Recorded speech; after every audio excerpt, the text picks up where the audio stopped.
He says, when do you think a kid should leave home? I'm 23, living with my mom to save aggressively, about 70%. It's an amazing opportunity. What do you think? Is there anything he should consider about this arrangement? Man, this is a great question. And I love that when young people ask this question because there are some unique things that can happen. Like you can go live at home. And if you live at home and your parents aren't charging you rent, your housing becomes incredibly affordable. Or maybe you're on the family cell phone plan, and even though you enter into adulthood, you're still on the family cell phone plan. Or maybe you're under the age of 26 and you're still on the parents' health insurance. All of these things are amazing things from a financial standpoint if they're causing your footprint and your expenses to be super low. And I find it so interesting when young people are so excited to fly the nest, they're so excited to go out, they're so excited to be on their independence. Like, Mom, Dad, I just turned 18, I'm 22 and graduated college, I'm ready to move out. I want to pay for my car insurance. I want to pay for my cell phone bill. I want to get my own health insurance. I want to do all these things. And while that's incredibly noble, realistically, I don't know if that's always the most prudent financial decision, because oftentimes it's more economical to take advantage of some of the opportunities that are available to you, in my opinion, so long as it is not negatively impacting the life of your parents. I'll tell you what I did when I very first got out, and I was one of these people that I was so excited to be independent and so excited to be out on my own and show the world that I could go huff it without any help. But then I called Verizon and I recognized how freaking expensive cell phone bills were. And I was like, okay, this is a problem.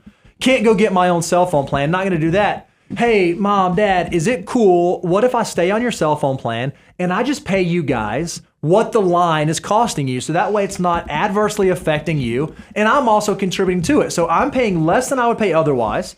And my parents are getting subsidized for what they were already paying. And it was sort of this best of both worlds approach.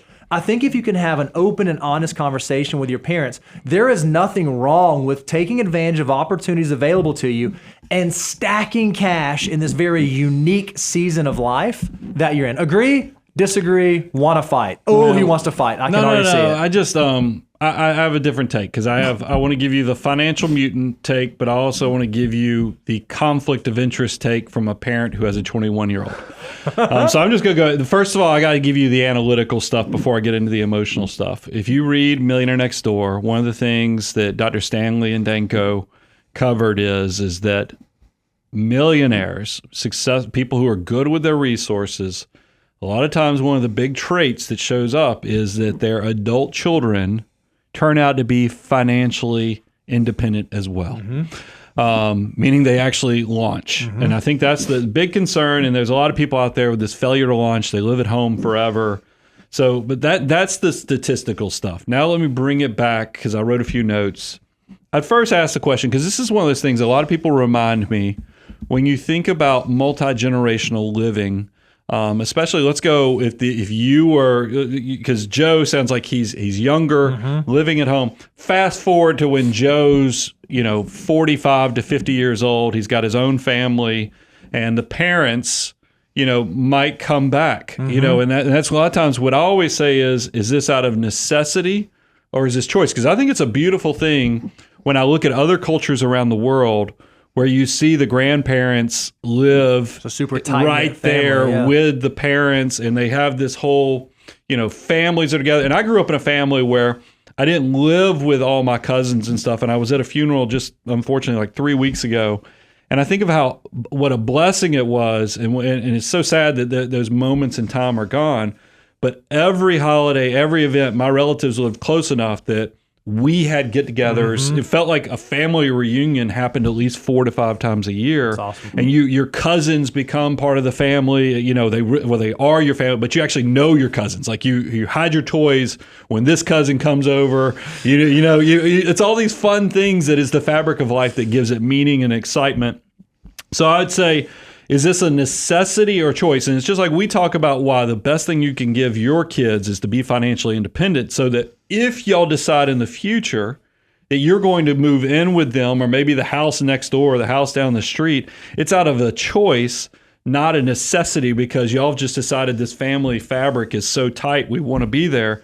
Well, I think I would tell you, Joe, the kind of the same thing. What's the why?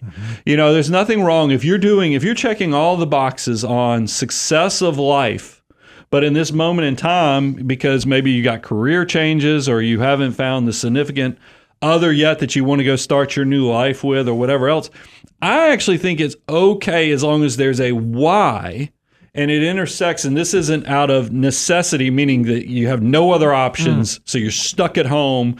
This is a choice because the quality of life and the memories is there, but just don't be failure to launch. Have the why connected versus this is just life is going to be, and I'm going to be 35 years old still living at home.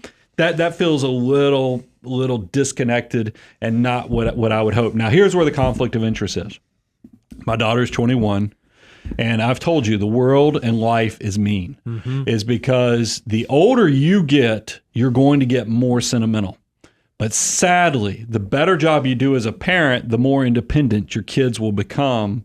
And it's kind of this weird thing. So the sentimental side of me is that I would love if my daughter graduates college and then needs to come back just for a little bit, just so I get a little more of that love and that fabric you have.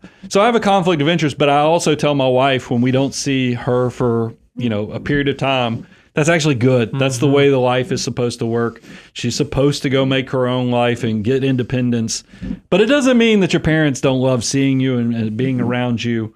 So Joe, it's like everything in life, take an active role in your life and actually live your life like you're the main character of your adventure and not just passively letting life happen to you. If you have decided that there's enough things in the pro columns to live at home, maybe it's because you get a head start, but it's also because you get to make some memories with loved ones, and it's not to the detriment of your social life and of you becoming who you're going to be in ultimate life. I think that's okay, but just make sure you're taking a true pulse of who you are and where you're going. I love that. Awesome. I'll throw one other thing out.